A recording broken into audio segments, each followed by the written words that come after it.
Estes tempos de pandemia também têm levantado, como é evidente, problemas políticos. Ainda recentemente, o nosso primeiro-ministro dizia que tinham sido uma lição contra o neoliberalismo, porque, no fundo, as políticas estatais é que foram, digamos aqui, a alavanca da sobrevivência e do bem-estar das pessoas, e ninguém duvida do contrário. Mas quando falamos em liberalismo e neoliberalismo e o que é que está a acontecer ou não, convém desmistificar aqui muitas falsas imagens que há.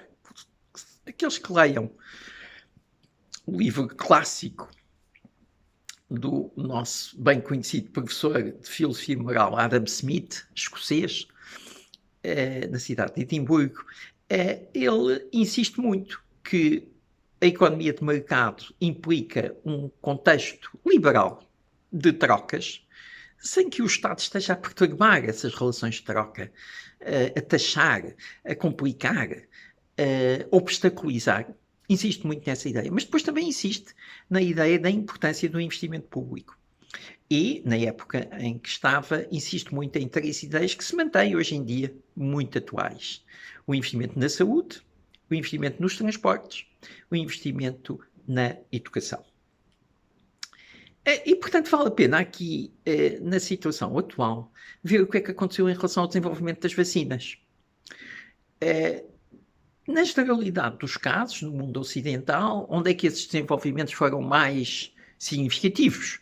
E não estou aqui a pensar no caso de França, enfim, com a empresa Sanofi, que aparentemente os resultados ainda não serão bem conhecidos, não terá tido grande sucesso. Mas os principais sucessos ocorreram aonde? No Reino Unido e nos Estados Unidos. Ou seja, duas economias bastante liberais. Podemos certamente criticar muito o nosso o nosso deles, ex-presidente Donald Trump, mas não por não ser liberal. E o mesmo se pode dizer do Partido Conservador, que tem estado à frente do governo inglês. Mas justamente foram esses governos que, digamos, na gíria portuguesa, serão apelidados neoliberais ou talvez até mesmo liberais, que fizeram o quê? Investiram maciçamente em todas as empresas, nas principais empresas que podiam desenvolver as vacinas e com resultados que são muito bem conhecidos. Ou seja, esta ideia de investir bem na investigação, no desenvolvimento, na inovação, quando temos objetivos bem definidos, quando temos condições bem estruturadas e quando temos processos rápidos e simples, é muito útil e, de facto, foi fundamentalmente desempenhada pelos tais, politicamente, mais do lado liberal.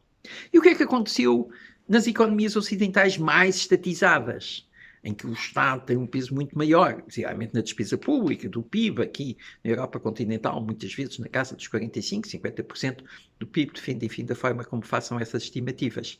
Não aconteceu nada.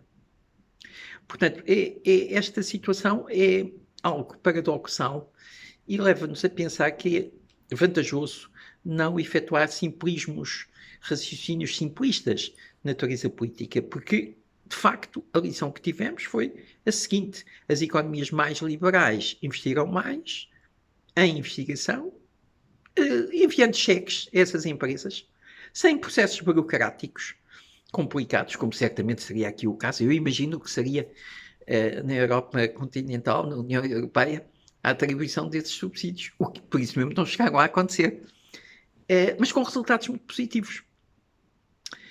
E isso leva-nos a pensar que realmente a questão da investigação e da inovação não é a mesma coisa do que fazer uma operação rotineira de produção. E tem sempre muito risco. E se nós quisermos evitar o risco, evitamos a investigação verdadeiramente de fronteira e fazemos repetições, como agora se faz muitas vezes nas revistas científicas, fazemos artigos sobre os outros artigos, chamada investigação lexicográfica. Mas isso é ciência? Isso vai realmente aumentar a frente do conhecimento? Produzimos papers e, portanto, nós, como professores universitários, vivemos muito esse objetivo da publicação de papers. Mas isso adiantou alguma coisa? Está a adiantar alguma coisa? Ou, afinal de contas, muitos desses artigos que publicamos, geralmente até nas melhores revistas, acabam por não ser lidos por ninguém? Ou têm são lidos por alguém e há, digamos, círculos de citações mútuas, mas que na verdade acabam por não conduzir a avanços importantes. Questões que vale a pena meditar.